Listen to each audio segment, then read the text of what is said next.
History mentions the abolitionists as being the battle axes used to dismantle the well-rooted tree known as slavery.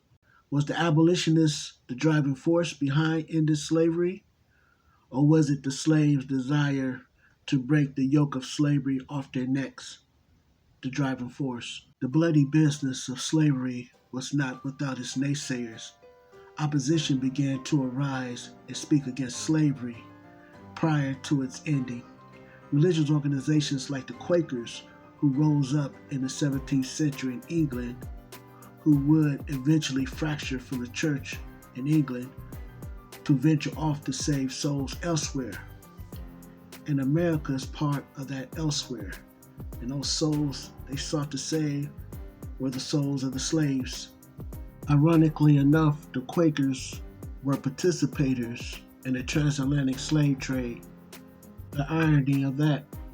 Yet today, when many historians look upon the Quakers' pursuit to end slavery and their contributions to end it in those days, the Quakers are given the benefit of doubt, and their efforts to end slavery are seen as noble, honorable, fearless, and ahead of its time, forgetting that their hands once dripped with the blood of slaves.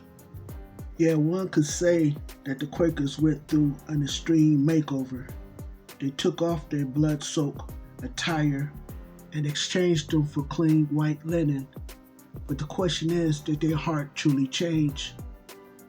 Or was slavery an inconvenience to them also, and seeing it better to win poor souls over with scripture and white Jesus instead of the whip and torment?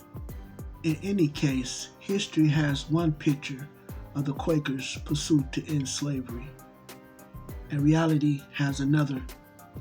Imagine this: the church itself hurting in the hearts for the souls of slaves toiling in fields beneath a sweltering sun to bring wealth to the planter, to Europe, to the emerging U.S. colonies, and to the church itself. Oh, how those tears must have been sour and sweet at the same time. In 1452, Pope Nicholas V used the papal bulls and the Ramillius Pontifex in 1455 to sanction slavery, giving the likes of Portugal and others to enslave non-Christians. If we understand that to be Christian in that time and era meant to be white, the possibility of all those dark peoples of the known world and the unknown world must have overtaken the hearts at the possibility of bringing Christianity to the savage souls.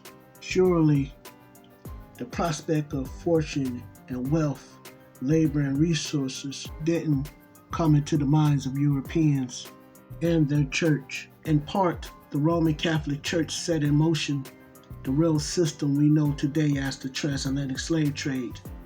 And towards the end of slavery, we see a complete turnaround from the church, from forcing upon their darker brethren's Christianity and the freedom to work without pay in the tobacco and cotton fields or on the sugarcane plantations, to now fighting to end such a venture that has been prosperous to them. Have the church grown tired of the sugar that makes their tea sweet? Have their pipes grown tired of the tobacco that sits in the belly? I think not. Or perhaps the Roman Catholic Church's eyes have widened to see the prospects of a larger world in which they can share the gospel with more savages who dare not dream beyond the jungle. And slavery became too small, too meager to bring in new souls. The wealth from slavery has brought with it advancements in weaponry, the Gatling gun, rifles, dynamite, etc. The developments at sea, new ships, more efficient at travel. Surely Africa has gold, silver, and other precious metals, none more precious than the souls that the church can save. We can now send out people of the cloth throughout the greater world, preach the gospel. If only we could loosen a bit our leg chained to the system of slavery, from which we have squeezed every drop from out that lemon. Perhaps it's time to end slavery, the Roman Catholic Church thought to themselves. One could theorize that the Roman Catholic Church seen slavery as others did, as a sinking ship, and that the future would be in the era of colonialism. A future of colonial exploits was seen perhaps by the church as being a more sustainable avenue at gaining souls, wealth, and labor. And with colonialism comes new lands, which means new resources, new souls, and the bodies that are attached to those precious souls. These new resources will perhaps further build the church to reach the fulfillment of this new imagined world, meant that the old world of slavery had to come to an end. Thus there arose from the church a powerful cry to end the barbaric system of slavery. It's funny, the very institution that sanctioned slavery now cries with the slaves in the field to end it.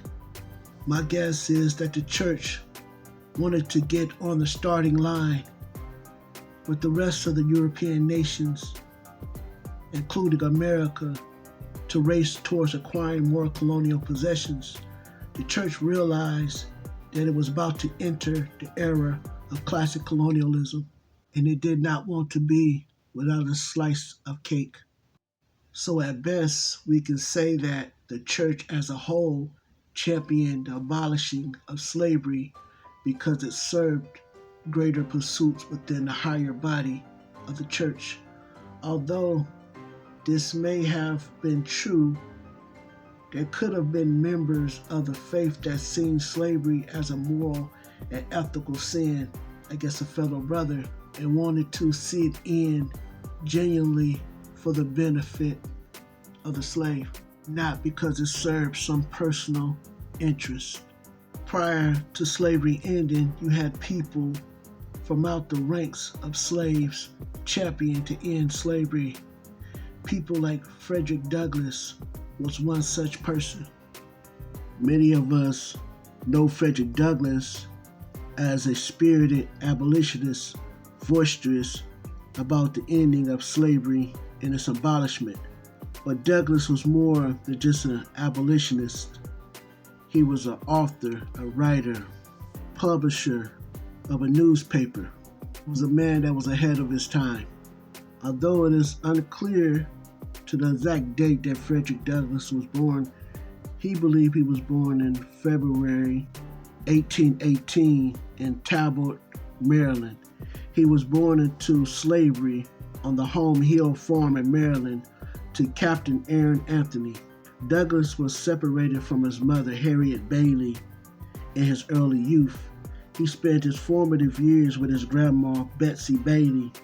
It is believed that Douglass' mom was the only slave that could read in Talbot County, Maryland at a high level, or a slave that is, and before the age of 10, Douglass was taken to live with Colonel Lloyd on Colonel Lloyd's plantation.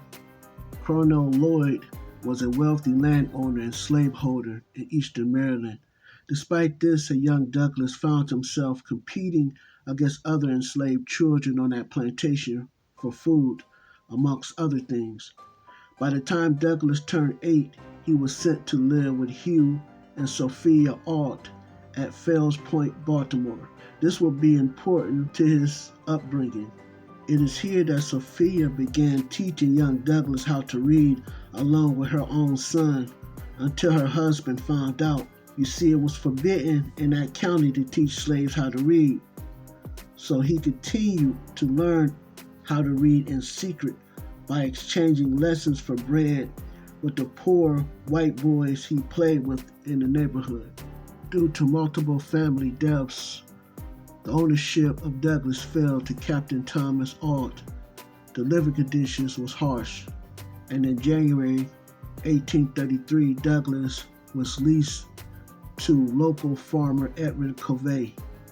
This was not unusual practice back then. It was common back then for a slave master to lend a slave out to other whites for pay.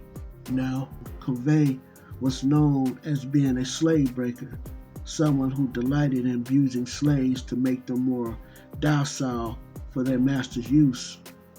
Around a 6-month time period, Douglas got into it with the slave breaker Covey, and a 2-hour fight ensued. It is said that Douglas came out on top, and Covey never attacked Douglas again, but the fight forever changed Douglas. Douglas made up in his mind that he will protect himself from abuse from others, no matter where that abuse came from. Douglas moved around, and in 1834 he was sent to William Freesom's farm under better conditions. As his spirit for freedom began to grow, Douglas started a Sabbath school, ain't that something, in which he taught slaves how to read and write as well as other peoples. It was here that Douglas began to plot an escape up north. However, his plot was discovered, and Douglas as well as others were arrested. Douglas was then sent back to Baltimore, once again to Hugh Alt, and Hugh Alt hired Douglas and gave him a trade at the shipping yard. For the first time, Douglas was paid for his work, but Douglas still had to give his percentage over to Hugh Alt, who then would give him a small percentage of the money back. Douglas would take this money and begin to hire his own self out, and he would pay his master weekly to have time off, away from the plantation and away from work. But he would be responsible for his own food and clothing in this time. So then Douglas started to get involved with the black community in that area, and he would meet a freeborn woman named Anna Murray, who would eventually be his wife. Douglas began to make some moves in Baltimore, paying his master weekly for the freedom to move about Baltimore. But that came to an end when Douglas' master found out that he attended a religious meeting outside of Baltimore, and when he returned back to the plantation, his master threatened him. So Douglas escaped in 1838, dressing as a sailor on a steamboat. He ended up in New York City. Here he met Negro abolitionist David Ruggles. Anna Murray arrived in New York, and they soon got married. They left New York and went to Massachusetts. Douglas began to meet various abolitionists. He would attend anti-slavery conventions. Hearing Douglas speak, abolitionist William C. Coffins invited Douglas to address the convention. Douglas' speech moved the crowd. Douglas was then hired to be an agent for the organization. Douglas now found himself an organizer within the American Anti-Slavery Society, and he worked in 2 of the branches, the Massachusetts branch and the General branch. He began traveling around the country promoting abolition and organizing the people. The American Anti-Slavery Society believed in moral suasion, which is the belief that slavery was a moral wrong that should be resisted through nonviolent means. This belief, however, would put Douglas at odds with other Negro abolitionists during that phase of his career. And this kind of reminds me of Dr. King and his nonviolent stance versus Malcolm X and his more progressive stance by using any means necessary to free ourselves. Abolitionists and Minister Henry Highland Garnett sat on the other side of the slavery question. He urged enslaved brothers and sisters to rise up against their master to gain freedom. It seemed that this abolitionist was more in the mindset of Brother Malcolm X than Dr. King. It looks like even back then in that era of our history, there was a struggle between revolution and reactionary methodology.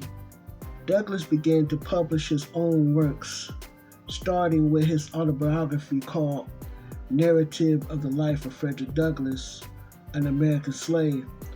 Douglass went on to publish 2 more autobiographies. Douglass' works were even sold in Europe. Douglass traveled through Europe speaking, and then he returned back to the U.S., where Douglass would eventually move to Rochester, New York, where he published his first newspaper called the North Star.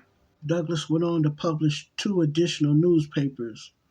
One was called Douglass Monthly, and the other one was called the New National Era. While living in Rochester, New York, Douglass began to meet people within the political arena, such as Garrett Smith. Douglass and Garrett began to work closely together with one another until their differences caused them to separate. Douglass maintained the belief in moral suicide, the belief that slavery wasn't moral. The split was over whether the Constitution was a valid document or not. Douglass believed that the Constitution wasn't a valid document because it was stained in the blood of slavery and it was corrupted by the institution of slavery. While Mr. Smith felt different, he felt that the document was valid. So Douglass found himself more and more into American politics. Not only was Douglass bumping shoulders with abolitionists in the political arena, he began to start meeting abolitionists that rose up from the ground. John Brown was a white man who made his lot with the slaves. He hoped to unite with Douglass and wanted Douglass to join him on a planned raid on a federal arsenal in Harper's Ferry in Virginia. Brown believed that the partnership between the 2 of them could inspire a major slave revolt or uprising, but Douglass declined the offer. Despite this, some time afterwards, Douglass found out that authorities were seeking him out, so he fled and went to Canada. Douglass came back to the U.S. when his youngest daughter, Annie, died. He came back as the Civil War was breaking out. He began to advocate that the Union Army enlist Negro soldiers in it. He became a recruiter for the Massachusetts 54th All-Black Infantry Regiment. If you haven't seen the movie Glory, Glory tells the story of this all-black regiment. I definitely suggest you go and watch it. It got Denzel Washington in it, Morgan Freeman, and others. In fact, 2 of Douglass' sons fought in the Union Army in the 54th Regiment.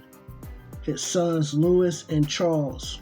Frederick Douglass even met with Abraham Lincoln, trying to get better pay for his people that was serving in the Army. In fact, Frederick Douglass met with President Abraham Lincoln 3 times total before Lincoln was assassinated, and it was all about bettering the position of his people. Now, the Emancipation Proclamation. After the Union Army's victory, Douglass threw his efforts into securing rights for his newly freed slave brethren.